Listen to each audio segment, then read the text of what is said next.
Assalamualaikum Bapak. Waalaikumsalam. Pak Cahyo. Monggo silakan duduk Pak Cahyo. Ada keperluan apa ya Pak? Mohon izin Bapak. Ya. Berkaitan dengan diseminasi yang rencananya itu saya laksanakan hari Senin, pendidikan program guru penggerak itu saya mohon izin kegiatan tersebut Pak. Hari Senin besok ya? Iya Pak. Oh iya. Ya, begini Pak Cahyo, untuk kegiatan itu silakan untuk ditindaklanjuti dan dipersiapkan segala sesuatu yang dibutuhkan. Saya siap mendukung, siap membantu. Semoga nanti pelaksanaan itu bisa berjalan dengan baik, dengan sempurna dan membawa hasil yang terbaik. Terima kasih Bapak. Nanti saya koordinasikan dengan rekan sejawat. Insya Allah untuk kegiatan tersebut segala sesuatunya nanti saya diskusikan dengan rekan sejawat. Terima kasih. Iya, terima kasih. Semoga kesuksesan bersama panjenengan dan teman-teman. Terima kasih Bapak. Oke, monggo.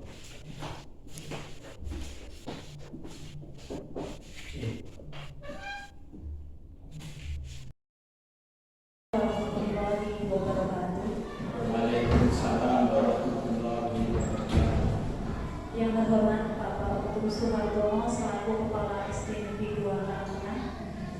Yang saya hormati Bapak Ibu Dewan Guru SD Negeri 2 Karangtengah. Diseminasi budaya positif hasil pendidikan program calon guru penggerak di SD Negeri 2 Karangtengah, Korwil di Cilongok Kabupaten Banyumas dengan susunan acara sebagai berikut. Yang pertama, pembukaan. 2. Sambutan Kepala SD Negeri 2 Karangtengah. 3. Pemateri. 4. Penutup. Acara yang pertama, pembukaan. Mari kita buka acara pada pagi hari ini dengan membaca lafaz basmalah bersama. Bismillahirrahmanirrahim. Acara yang kedua, sambutan Kepala SD Negeri 2 Karangtengah. Kepada beliau Bapak Utu Suhartono kami persilakan.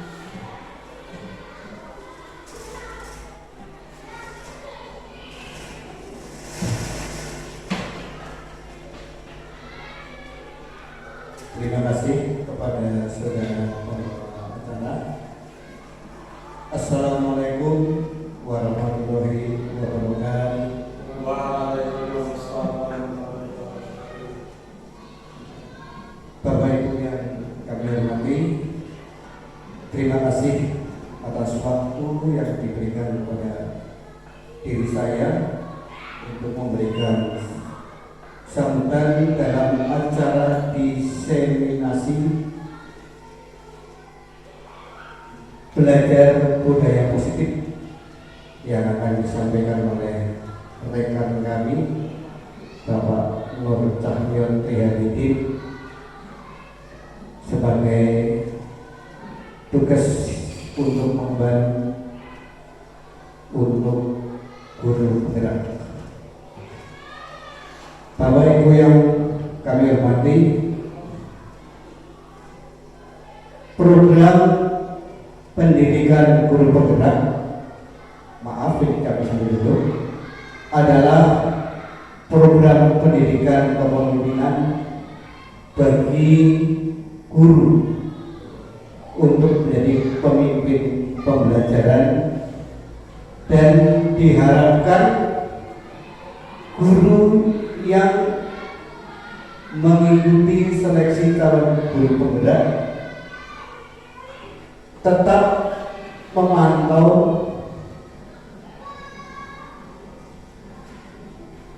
SIP PKB dan sekolah memberikan dukungan penuh bagi guru yang mengikuti calon guru penggerak. Untuk itu Bapak dan Ibu, dengan adanya diseminasi ini, kami berharap agar mampu untuk sesama guru saling membantu, menimbulkan kesadaran dan memberikan informasi demi kesadaran untuk menerima dan memanfaatkan informasi tersebut yang nantinya akan menciptakan kita semua menjadi guru yang lebih dewasa. Ukuran guru yang dewasa adalah yang mampu mentransfer ilmu kepada anak didik kita dan sekaligus memberikan contoh kepada anak didik kita menjadi lebih dewasa. Arti dewasa, Bapak Ibu, dalam bahasa Jawa itu ada sebuah pepatah yang mengatakan antara lati, pakarti, dan hati nyawiji, mampu memadukan antara apa yang kita ucapkan, apa yang kita lakukan, dan apa yang ada di dalam isi hati kita. Itu menjadi sebuah komponen yang bersatu padu. Demikian sebagai sambutan kami. Akhirnya selamat mengikuti acara ini, semoga nanti bermanfaat bagi kita semua, dan kita akhiri bila taufik wal hidayah. Assalamualaikum warahmatullahi wabarakatuh. Waktu kami kembali.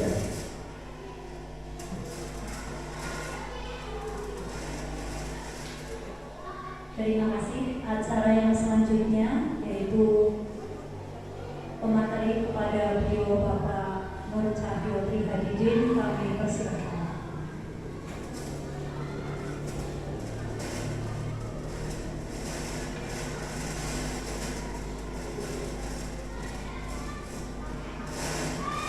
Bismillahirrahmanirrahim. Assalamualaikum warahmatullahi wabarakatuh. Yang saya hormati Bapak Kepala Sekolah SDN 2 Karangtengah, Bapak Untung Suharto SPD, pihak Dewan Guru SDN 2 Karangtengah yang saya hormati. Yang pertama dan utama, marilah kita panjatkan puja dan bersyukur kehadirat Ilahi Rabbi. Alhamdulillah pada kesempatan hari ini kita bisa melaksanakan diseminasi budaya positif hasil pendidikan program calon guru penggerak di SDN 2 Karangtengah, Korwil Camilik Cilongok, Kabupaten Banyumas. Sholawat serta salam tak lupa kita panjatkan pada junjungan Nabi kita Muhammad Sallallahu Alaihi Wasallam yang telah membawa jalan kegelapan menjadi jalan terang benderang seperti saat ini. Next.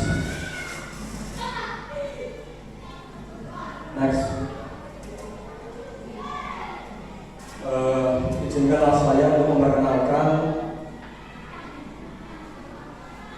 untuk saya pribadi instansi di SDN 2 Karangtengah, calon guru Guru Penggerak Angkatan 7 Kabupaten Banyumas dengan pelajar praktik di sini Bu Kristina Indah Sari selaku fasilitator Bapak Ahmad Ibuddin. Next. Nah, di sini bagaimana kita berinteraksi, sebenarnya kita belajar ataupun menggali kaitannya dengan kita belajar di sini.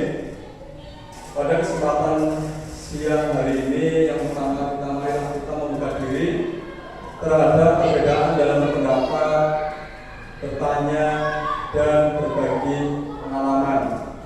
Mohon maaf Bapak Ibu, di sini nantinya saya sharing ataupun berbagi pengalaman selama 2 bulan ini kaitannya dengan program calon guru penggerak. Next. Bagaimana cara kita berinteraksi? Tenangkan hati dan pikiran, berdamai sejenak semua situasi dalam diri untuk hadir di ruang belajar ini. Next. Capaian kegiatan pada siang hari ini, yang pertama, guru mampu memahami konsep pendidikan menurut Ki Hajar Dewantoro dihubungkan dengan konsep budaya dan lingkungan positif di sekolah yang berpihak pada murid. Yang kedua, melakukan evaluasi dan refleksi tentang praktik disiplin dalam pendidikan Indonesia secara umum untuk mendapatkan pemahaman baru mengenai konsep disiplin positif untuk menciptakan murid dengan profil pelajar Pancasila. Yang ketiga, memahami peran sebagai guru untuk membangun budaya positif dengan menerapkan konsep disiplin positif dalam berinteraksi dengan murid. Next. Dasar-dasar pendidikan Ki Hajar Dewantoro. Next. Dasar pendidikan Ki Hajar Dewantoro yang pertama itu menuntun. Yang dimaksud dengan menuntun di sini itu mendampingi. Sebagai seorang tenaga pendidik, kita senantiasa menuntun ataupun mendampingi murid. Segala kekuatan kodrat yang ada pada anak-anak agar mereka dapat mencapai keselamatan dan kebahagiaan yang setinggi-tingginya baik sebagai manusia maupun anggota masyarakat. Nah, apa yang saya dapat, saya coba terapkan pada anak didik. Yang pertama itu bagaimana cara membawa peserta didik agar merasa bahagia sehingga proses belajar sekolah menjadi hal yang menyenangkan dan tidak menakutkan ataupun tidak menjadi beban bagi anak. Yang kedua, yang namanya masing-masing karakteristik peserta didik itu berbeda-beda. Antara si A dan si B tentunya berbeda-beda. Sebagai seorang guru, kita masih banyak belajar bagaimana cara menangani peserta didik yang A ataupun yang B yang nantinya itu akan membawa perubahan bagi lingkungan sekitar. Dan yang ketiga, peserta didik bukanlah kertas kosong yang bisa dicoret-coret semau kita. Ibarat kata, kertas itu masih bersih, masih putih, tetapi sebagai seorang guru di sini bagaimana cara kita untuk menebalkan, karena di sini kertas putih itu sudah ada tulisan tapi masih tipis.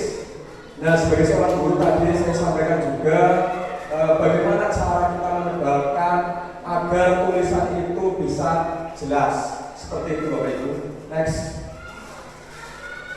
Dasar Dasar pendidikan Ki Hajar Dewantara menuntun ataupun among apa yang tadi sudah disampaikan oleh Bapak Kepala Sekolah, bahwasanya menuntun ataupun mendampingi itu adalah tugas dari seorang guru ataupun tenaga pendidik.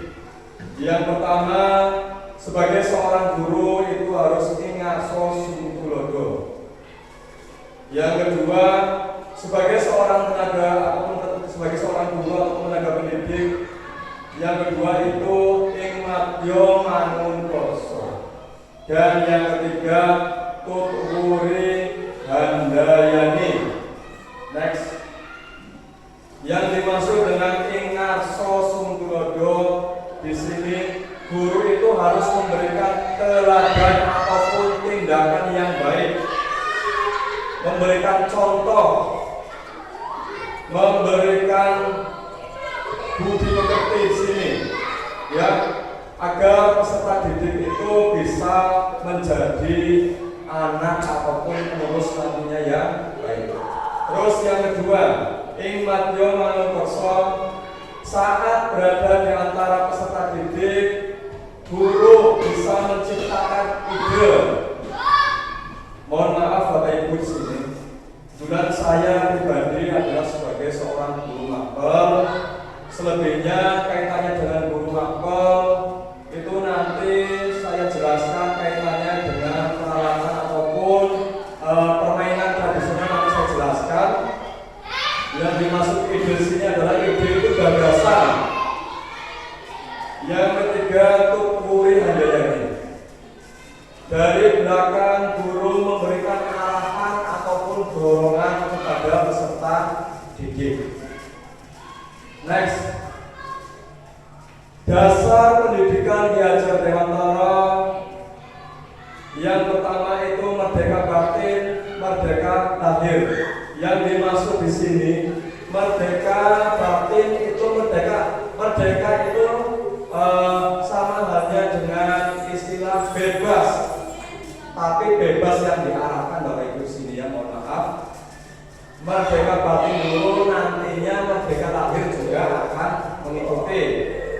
Manusia merdeka adalah manusia yang hidupnya lahir atau batin di sini tidak tergantung kepada orang lain, akan tetapi sadar akan kekuatannya sendiri.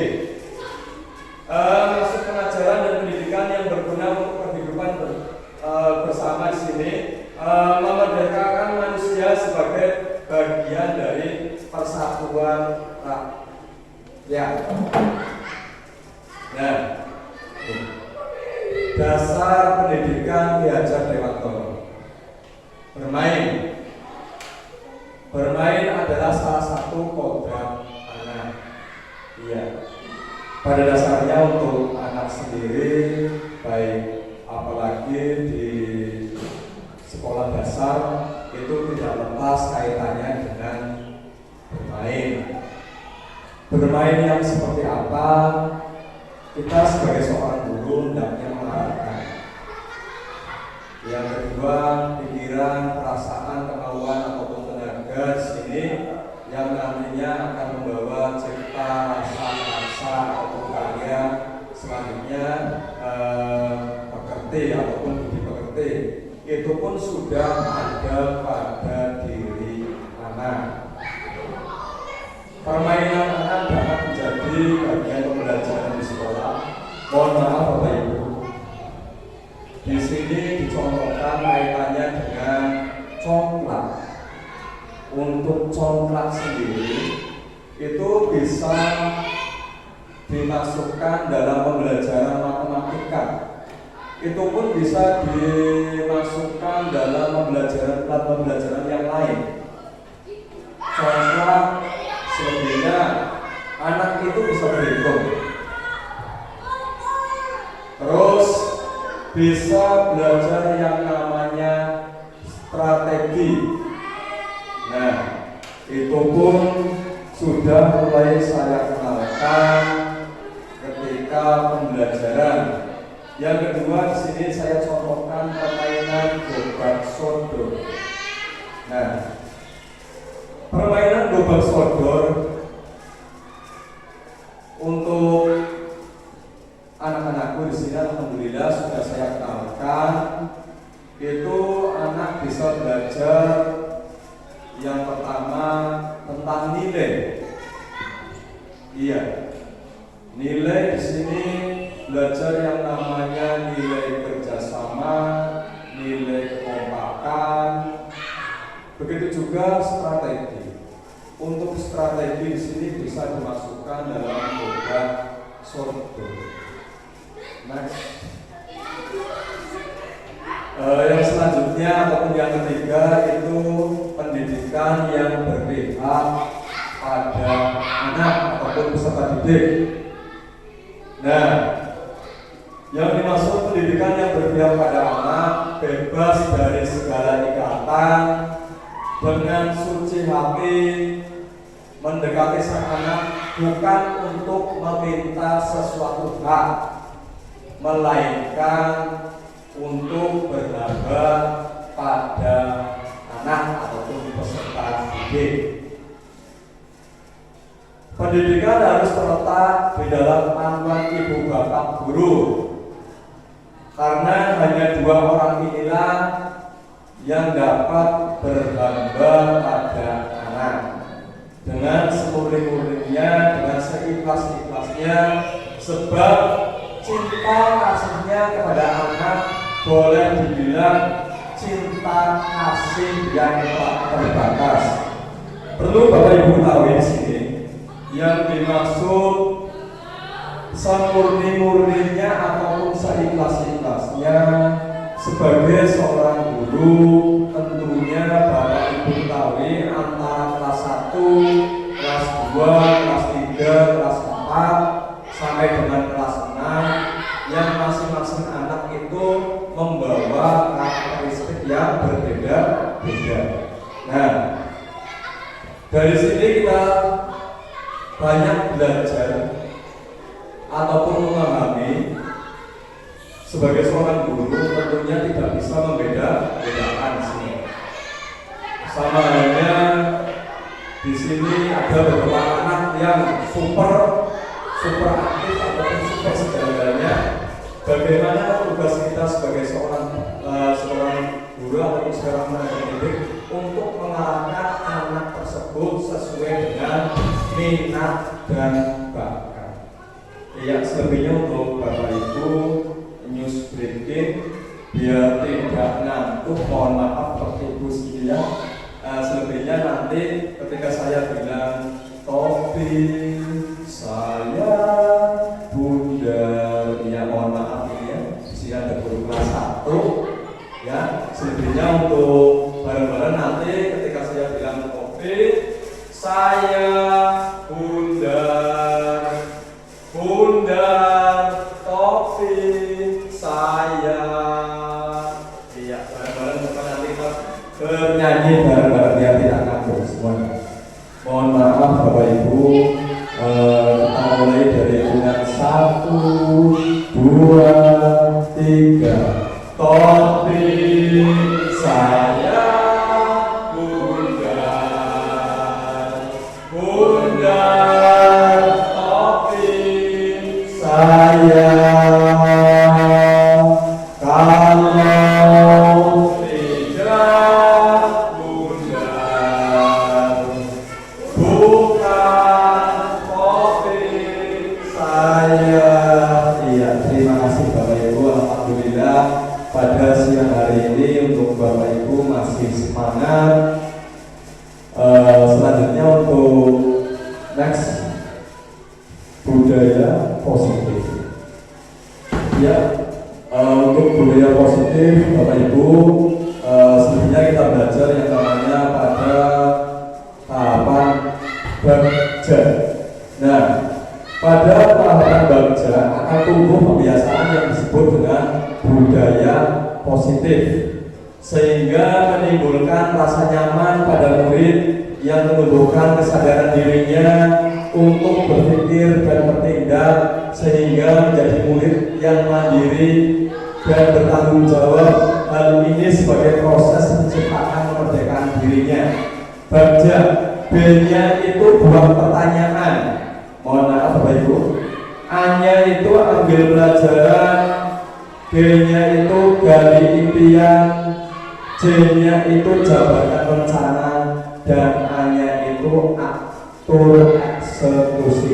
Next. Iya, selanjutnya saya contohkan untuk tahapan Bagja berdasarkan prakarsa perubahan diri.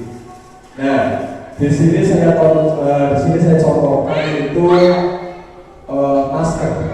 Itu pun bisa diganti nantinya, misalkan kata masker itu bisa diganti dengan percaya diri. Nah, dari dua pertanyaan atau B-nya di sini, mengapa peserta didik tidak memakai masker ketika berangkat sekolah? Ataupun kata masker itu saya ganti dengan kata percaya diri. Mengapa peserta didik tidak percaya diri ketika menerima pelajaran dari Bapak Ibu guru? Itu bisa. Nah, tindakan kita sebagai seorang guru ataupun seorang tenaga pendidik hendaknya memberikan motivasi tentang manfaat dari masker tersebut, ataupun dengan kata lain tadi saya contohkan percaya diri, memberikan motivasi tentang manfaat percaya diri ketika menerima pelajaran, itu seperti itu. Selanjutnya kita masuk yang A, ataupun ambil pelajaran, atau dengan bahasa lain itu discover. Iya. Di situ saya contoh pertanyaan yang kaitannya dengan masker. Aktivitas apa yang dilakukan untuk meningkatkan kesadaran peserta didik ketika memakai masker? Seumpama kata itu saya ganti, aktivitas apa yang saya lakukan untuk meningkatkan kesadaran peserta didik yang kurang percaya diri? Nah, tindakan kita sebagai seorang guru di situ nantinya bisa mencari informasi pentingnya memakai masker ataupun pentingnya percaya diri ketika menerima pembelajaran. Nah, tahapan yang berikutnya itu gali mimpi, dream. Nah, kebiasaan baru apa yang akan kami lakukan setelah kesadaran peserta didik itu memakai masker ataupun anak itu sudah percaya diri? Nah, dari sini sebagai seorang guru itu tindakan kita sebagai seorang guru menjadikan kelas dan lingkungan sekolah adalah milik kita bersama. Iya. Yang sini untuk yang dimaksud milik kita bersama, karena untuk sekolah itu baik semua warga ataupun dari peserta didik, guru, wali murid ataupun komite itu sangat berperan. Next. Jabarkan rencana. Iya. Tindakan dan kegiatan di kelas apa yang mendukung meningkatkan kesadaran diri memakai masker, meningkatkan rasa percaya diri pada peserta didik. Nah, bagaimana peran kita sebagai seorang tenaga pendidik itu membuat suasana belajar dan lingkungan sekolah yang menyenangkan agar anak ataupun peserta didik itu tidak takut ketika berangkat dari rumah. Dan yang terakhir, atur eksekusi. Nah, siapa saja yang saya libatkan dalam penyusunan peningkatan kesadaran peserta didik untuk memakai masker ataupun tadi saya contohkan untuk percaya diri. Nah, dari sini saya banyak belajar tentunya dari permasalahan tersebut ataupun saya contohkan tersebut tidak bisa diselesaikan secara sendiri. Tindakan saya di sini yaitu berkoordinasi dengan rekan sejawat ataupun kepala sekolah selaku penanggung jawab untuk menyusun peningkatan kesadaran bagi peserta didik dalam memakai masker. masker, ataupun tadi saya contohkan meningkatkan rasa percaya diri pada peserta didik ataupun murid. Next, ya, budaya positif di sini saya contohkan ada beberapa gambar. Yang pertama kaitannya dengan peserta didik dengan murid itu sudah jadi pembiasaan ataupun literasi di sini. Gambar yang kedua itu saya contohkan peserta didik belajar bagaimana cara mencuci tangan pakai sabun dengan benar. Itu situ karena berawal dari pembiasaan yang sekecil mungkin itu yang nantinya akan membawa suatu perubahan. Next. Nah, apa itu budaya positif? Ini, ya, untuk budaya positif itu adalah kebiasaan-kebiasaan yang sejatinya mengandung nilai-nilai positif dan dapat dirasakan oleh semua warga sekolah karena merupakan bagian warisan dari Nusantara. Sedangkan untuk nilai-nilai positif sejatinya sudah dimiliki oleh peserta didik. Peran kita sebagai seorang guru ataupun tenaga pendidik hanya membantu menumbuh kembangkan saja. Nah, kita gali dari budaya positif, pembelajaran dari kegiatan ataupun budaya positif tapi berawal dari kebiasaan yang sekecil mungkin yang nantinya akan membawa perubahan yang besar. Bisa dicontohkan dari saya contohkan dari hal yang kecil ataupun tumbuhan. Yang namanya tumbuhan itu berawal dari biji, yang nantinya biji itu akan tumbuh, yang nanti akan tumbuh lagi akan menjadi tumbuhan yang besar. Itu kaitannya dengan pembiasaan yang dimaksud di sini untuk nilai-nilai positif. Nilai-nilai positif itu tadi sudah saya sampaikan juga sejatinya sudah dimiliki oleh peserta didik. Peran kita sebagai seorang tenaga pendidik menggali agar nantinya nilai-nilai positif itu bisa berguna baik untuk dirinya sendiri ataupun nantinya ketika anak didik kita terjun di masyarakat seperti itu. Next. Nah, selanjutnya untuk disiplin positif. Untuk disiplin positif adalah suatu pendekatan, ya, suatu pendekatan yang dirancang untuk mengembangkan murid untuk menjadi pribadi dan anggota dari komunitas yang bertanggung jawab, penuh hormat dan kritis. Nah, alhamdulillah untuk siswa-siswi kita di SDN 2 Karangtengah, kegiatan upacara ataupun hari-hari besar agama yang lain, alhamdulillah upacara sudah berjalan. Nah, dari situ anak sudah mulai belajar yang namanya disiplin positif. Anak sudah belajar latihan tanggung jawab. Anak sudah belajar hormat. Begitu juga ketika menerima pelajaran, anak sudah belajar berpikir kritis. Untuk penekanannya di sini membangun peserta didik ataupun murid menggunakan penguatan positif untuk mempromosikan perilaku yang baik, bukan malah mengkritik kelemahan mereka. Nah, dari disiplin positif kita belajar bagaimana cara mengajarkan keterampilan baik itu kehidupan sosial dan kehidupan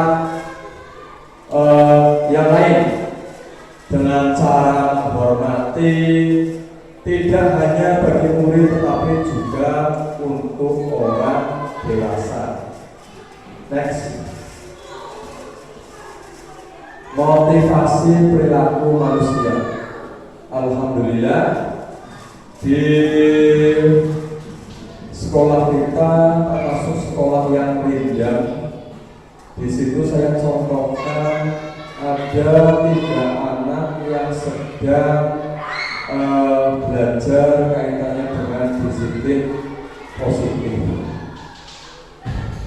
Karena setiap tindakan yang dilakukan oleh anak, entah itu positif atau negatif, pada dasarnya mempunyai alasan tertentu.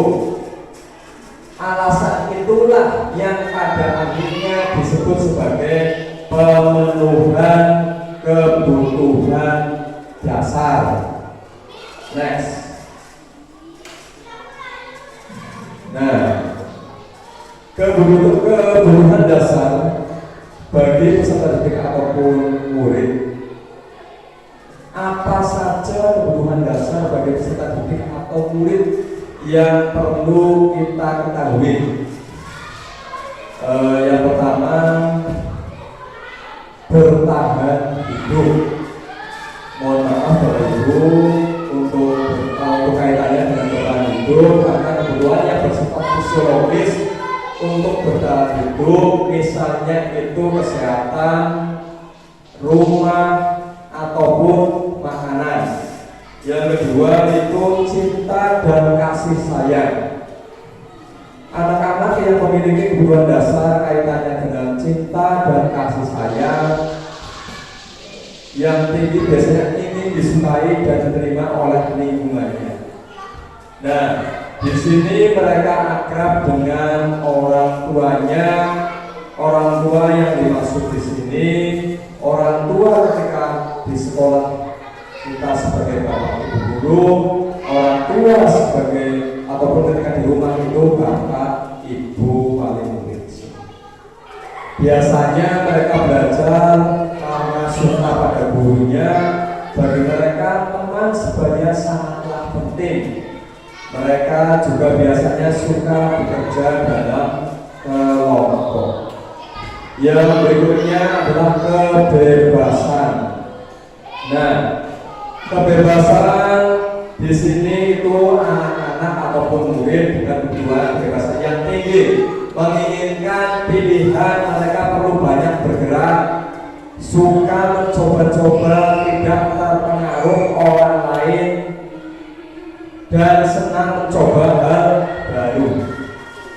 Ya, karena untuk usia anak SD, usia 1 sampai dengan 12 tahun, menginjak masa 12 tahun itu anak itu sudah mendekati masa pubertas, masa peralihan anak-anak menjadi remaja. Next, yang selanjutnya penguasaan. Ya, penguasaan meliputi keinginan untuk dianggap berharga, bisa membuat perbedaan, bisa membuat pencapaian kompeten diakui ataupun dihormati. Yang berikutnya kesenangan. Kesenangan adalah suatu kebutuhan untuk mencari kesenangan di sini, mencari kesenangan bermain ataupun tertawa. Anak-anak dengan kebutuhan dasar kesenangan biasanya ingin menikmati apa yang dilakukan. Mereka suka permainan, suka mengoleksi barang, suka bergurau, suka melucu, dan juga menggemaskan. Next. Iya, kita belajar selanjutnya berkaitan dengan keyakinan kelas. Iya, ini salah satu anak didik kita belajar yang namanya permainan dobrak sodor. Yang selanjutnya membiasakan atau pembiasaan anak berbaris sebelum masuk ruangan. Mengapa keyakinan kelas bukan aturan kelas? Nah, dari sini kita belajar penggunaan helm, ataupun saya contohkan di sini penggunaan helm pada saat mengendarai kendaraan roda 2 ataupun motor.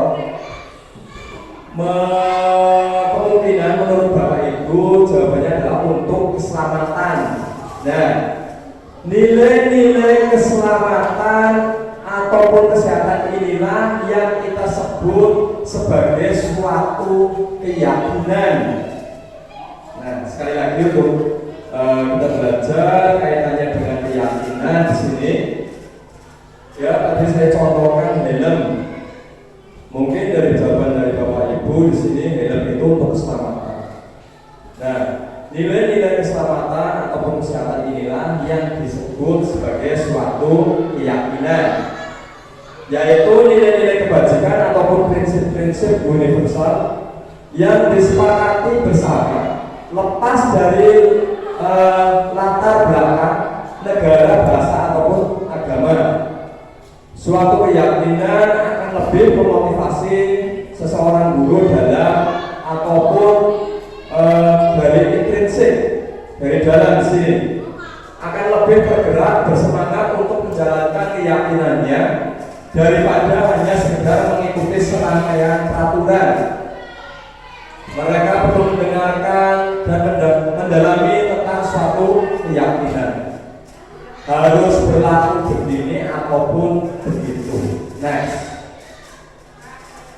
Ya, Bapak Ibu yang saya hormati, di sini saya contohkan kaitannya dengan keyakinan kelas.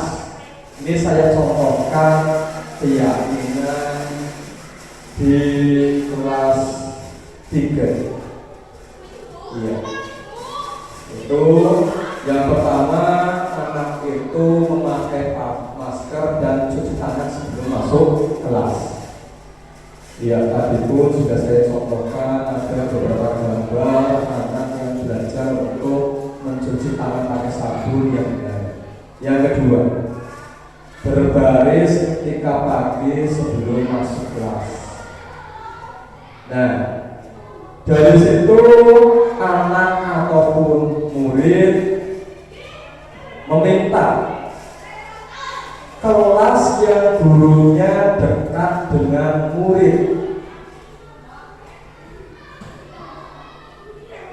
Apalagi saya pribadi itu sebagai guru olahraga, guru yang diharapkan oleh peserta didiknya 1 minggu sekali masuk ke ruangan kelas tersebut. Dan keempat itu kelas yang bersih. Dan yang kelima, boleh bermain yang wajar ketika belajar. Itu salah satu contoh keyakinan kelas di SD 2 Karangtengah khususnya untuk kelas 3. Next. Ya, selanjutnya segitiga restitusi di sini. Nah, dari sini kita akan belajar bagaimana cara menstabilkan identitas, bagaimana cara untuk validasi tindakan yang salah, bagaimana cara untuk menanyakan keyakinan. Next. Nah, ini menstabilkan identitas. Terus tadi validasi tindakan yang salah, selanjutnya menanyakan keyakinan.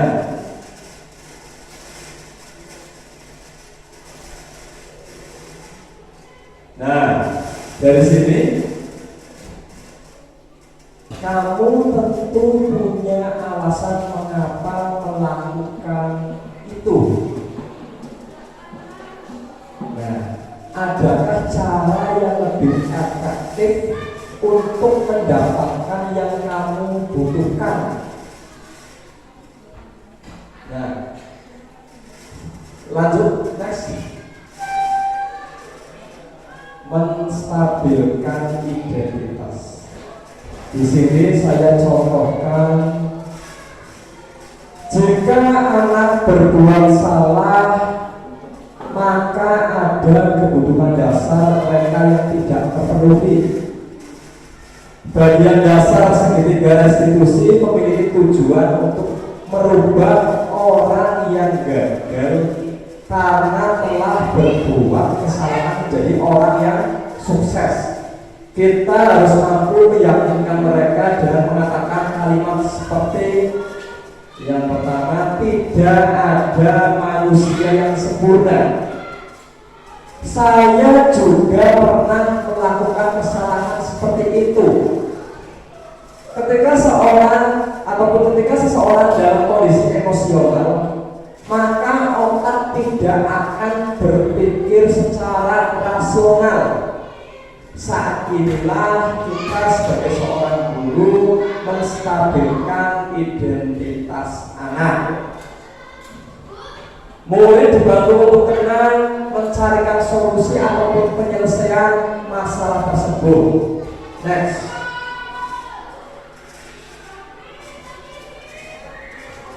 Validasi tindakan yang salah.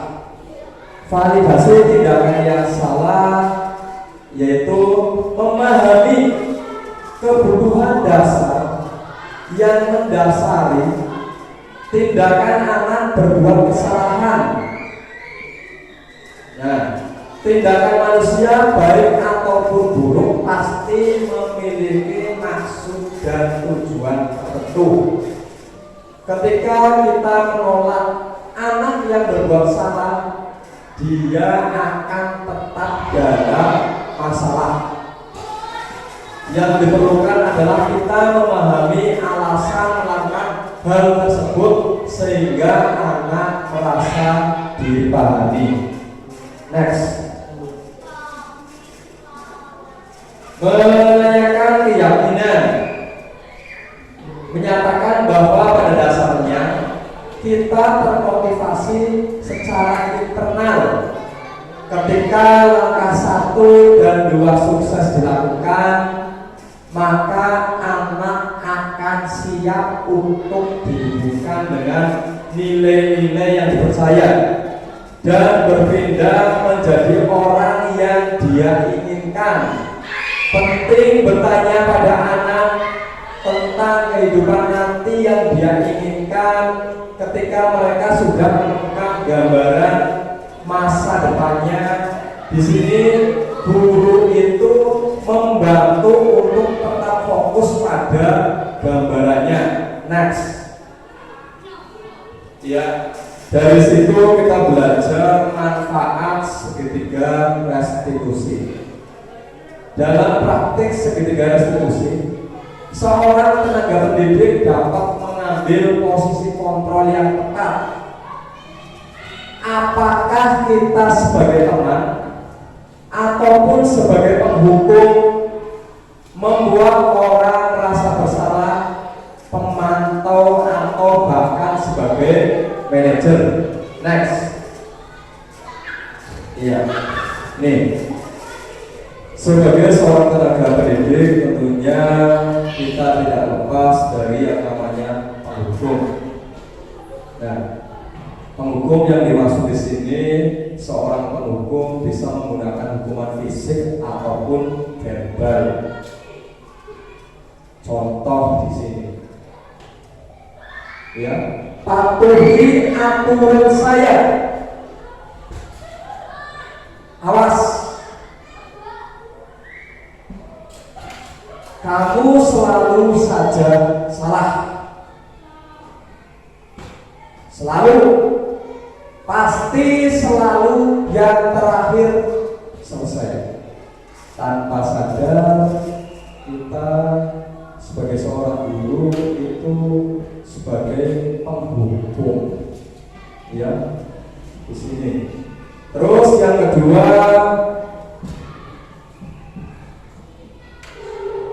sebelumnya,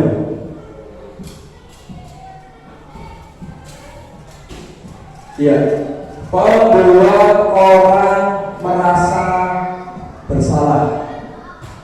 Membuat orang merasa bersalah di sini yang membuat orang lain merasa tidak nyaman, bersalah dan rendah diri. Nah, sebagai seorang guru di sini saya contohkan, Bapak sangat kecewa sekali dengan kamu, ataupun Ibu sangat sekali kecewa dengan kamu. Berapa kali Ibu harus memberitahu kamu ya? Gimana coba kalau orang tua kamu berbuat? Gimana coba kalau orang tua kamu tahu kamu berbuat begini? Nah, itu maksud dalam membuat orang merasa bersalah. Next. Nah, yang selanjutnya sebagai teman, guru pada posisi ini tidak akan menyakiti murid, namun akan tetap berupaya mengontrol murid melalui persuasi. Ayo, bantulah demi Bapak ya. Ayo, ingat tidak bantuan Bapak selama ini. Ya sudah, kali ini tidak apa-apa. Nanti Bapak bantu bereskan. Yang selanjutnya, guru sebagai monitor atau pemantau. Sebagai monitor atau pemantau, guru sebagai konsekuensi ataupun pada peraturan-peraturan di sini. Contohnya, apa yang telah kamu lakukan, sanksi atau konsekuensinya apa? Next. Ya, sebagai manajer, Bapak Ibu yang saya hormati, untuk sebagai manajer di sini, guru mempersilahkan murid mempertanggungjawabkan perilakunya, mendukung murid agar dapat menemukan solusi atas permasalahannya sendiri. Dari situ peserta didik diajak untuk menganalisis kebutuhan dirinya maupun kebutuhan orang lain. Di sini penekanannya bukan pada kemampuan membuat konsekuensi, namun dapat berkolaborasi dengan murid bagaimana memperbaiki kesalahan yang ada. Apa yang kita yakini? Nah, dari situ kita kembali kepada keyakinan kelas. Apa kamu meyakininya? Apa rencana kamu untuk memperbaiki hal ini? Next. Iya, next. Iya. Sedikit berbagi pengalaman untuk Bapak Ibu. Mengutip satu ataupun kata-kata mutiara di sini. Satu kebajikan yang kau semai, suatu hari nanti pasti akan kau tuai, percayalah. Nah, dari situ sebagai seorang guru nantinya yang akan membawa perubahan itu kita sebagai seorang tenaga pendidik, mau dibawa seperti apa, mau dibawa kemana, yang insya Allah nantinya akan berbuah manis. Next. Iya. Alhamdulillah untuk Bapak Ibu, kegiatan diseminasi pada siang hari ini di SDN 2 Karangtengah Korwilcam di Cilongok, Kabupaten Banyumas bisa terlaksana. Saya selaku pemateri di sini, saya tidak menggurui, saya sedikit berbagi pengalaman ataupun sharing apa yang saya terima ataupun apa yang saya dapat selama kurang lebih 2 bulan ini. Mohon maaf Bapak Ibu, kurang dan lebihnya baik tutur kata ataupun perilaku yang kurang pas, saya pribadi mohon maaf yang sebesar-besarnya. Wabillahi taufiq wal hidayah. Wassalamualaikum warahmatullahi wabarakatuh. Saya kembalikan kepada pembawa acara. Terima kasih.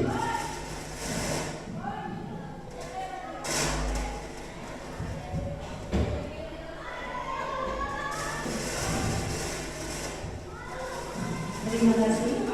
Demikian acara diseminasi budaya positif hasil pendidikan calon guru penggerak di SD Negeri 2 Karangtengah. Semoga bermanfaat bagi kita semua. Sebelum saya tutup, terlebih dahulu saya mohon maaf yang sebesar-besarnya apabila dalam membawakan acara banyak kesalahan dan kekeliruan. Demikian, wabillahi taufiq wal hidayah. Wassalamualaikum warahmatullahi wabarakatuh. Telah kita terima diseminasi budaya positif yang telah disampaikan oleh pemateri Bapak Nur Cahyo Triatidin, sangat luar biasa Bapak Ibu. Ya. Kalau boleh kami memberikan ya tanggapan aplaus yang sangat luar biasa Bapak. Benar apa tadi yang disampaikan tentang budaya positif di sekolah kita, ya, yang perlu kita pahami, perlu kita cermati, dicontohkan sebagai pembelajaran yang diajarkan oleh Ki Hajar Dewantoro. Ya. 3 prinsip yang sangat bermanfaat yang telah diberikan oleh tokoh pendidikan kita sesuai yang disampaikan oleh pemateri itu sangat relevan di sekolah dulu. Itu yang pertama, ing sosok tulodo. Di depan kita memberikan contoh, ing madya manungkarso, di tengah kita memberikan support, dan tuturi hadayani, di belakang kita memberikan dorongan kepada anak didik kita supaya bisa menjalankan kebudayaan yang nantinya akan bermanfaat di kehidupannya kelak. Bapak Ibu, di samping prinsip, ketiga prinsip yang diteruskan oleh Ki Hajar Dewantoro juga mengajarkan kepada kita semua yang menandaskan yang disampaikan oleh pemateri tadi, bahwa penerapan itu harus diterapkan dengan sistem AMOM, atau kita dengan menuntun, membimbing supaya anak-anak kita tidak merasa didiskriminasikan. Jadi kita memperlakukan anak kita sama dengan cara sistem AMOM, sehingga nantinya anak-anak akan menganggap kita sebagai pengasuh, pembimbing, dan teladan yang terbaik, sehingga tidak ada istilah kita dengan kekerasan, tapi dengan sistem AMOM. Sebuah proses yang nantinya akan mengesan pada diri anak didik kita. Terima kasih sebagai pemateri, semoga kita dapat melaksanakan apa yang telah disampaikan oleh pemateri tadi, karena menurut saya sangat luar biasa dan patut untuk kita terapkan dalam kehidupan pembelajaran di sekolah kita. Banyak hal yang akan kita jumpai nantinya dalam kehidupan kita menghadapi anak kita, namun sedikit banyak yang saya berikan materi adalah sebagai modal kita untuk melaksanakan di pendidikan di SD 2 Karangtengah ini. Terima kasih, semoga kita dapat mengambil hikmahnya. Sekali lagi sangat-sangat mendukung dan mumpuni buat kita semua. Kita akhiri billahi taufiq wal hidayah. Assalamualaikum warahmatullahi wabarakatuh.